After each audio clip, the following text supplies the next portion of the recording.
Сәлем достар, сіздермен бірге мен Айжан Бекманова және кезекті мәміле онлайн жобасы.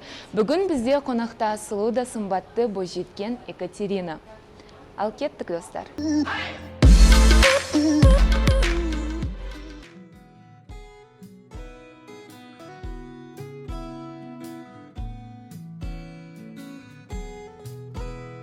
Екатерина, алғашқы сұрағымыз сіз үшін осы мемлекеттік тілді меңгеру қалай басталды?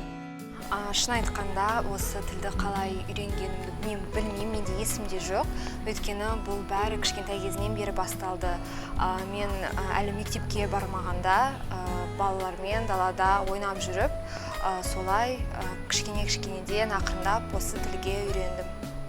Содан кейін мектеп табалдырығын аттағанда қазақ тіліне сүйіспеншілігім одан да өсті. Қазақ тілі сабақтары бұл менің ең сүйікті сабақтарым болды.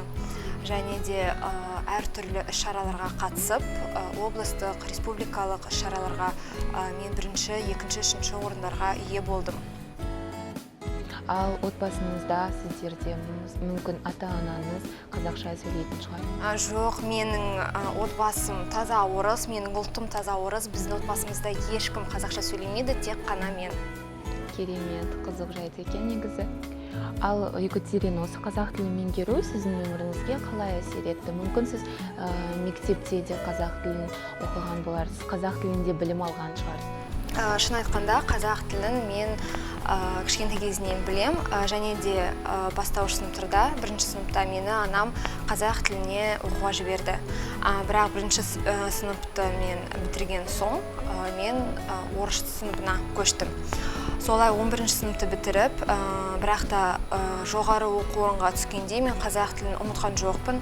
Қазақ тілі маған өте үлкен көмек атқарды.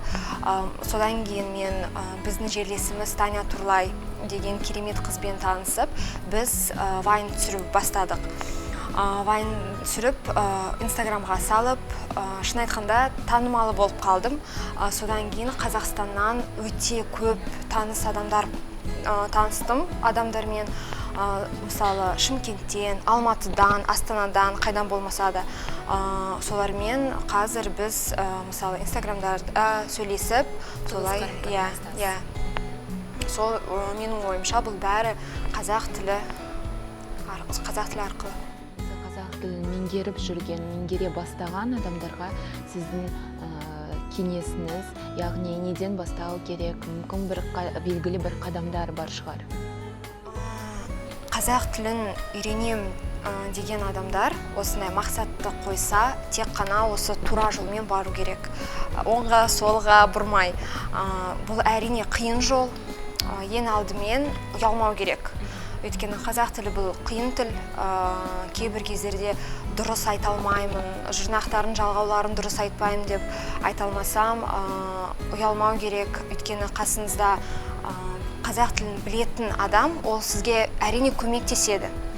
Және де практика көп, өйткені көп сөйлеген адам тез қазақ тіліне үйренеді. Қасыңызда, мысалы, менің қасымда көп қазақ достар бар.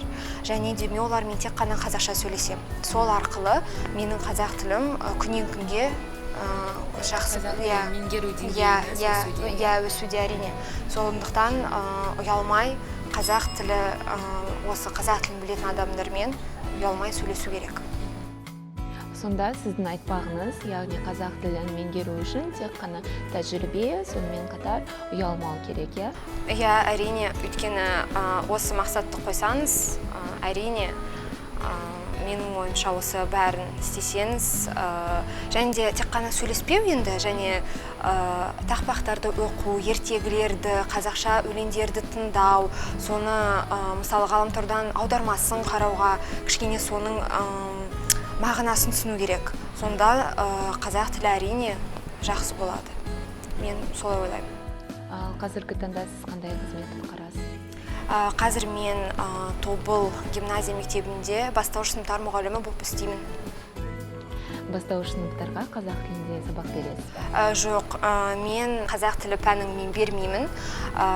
Басқа пәндерді берем, бірақ та менің алғашқы мақсатым бұл қазақ тілі мұғаліміне үйренуге қазіргі кезде мен магистратураны аяқтадым. Осы айдың соңында дипломды ала жасалам. Және де рахмет, және де мүмкін мен қазақ тілі мұғаліміне оқуға түсіп, содан кейін өз сыныбымда осы пәнді беремін деп арман етемін. Екатерина, сізге сырлы да мәнді сұхбатыңыз үшін көп рахмет. Алға қойған мақсаттарыңыз орындала берсін. Тек қана биіктерден көрініңіз, тек қана алға. Ал құрметті достар, осымен біздің бүгінгі сұхбатымыз аяқталды. Сіздермен бірге болған мен Айжан Бекманова. Қазақ тілін бірге үйренейік.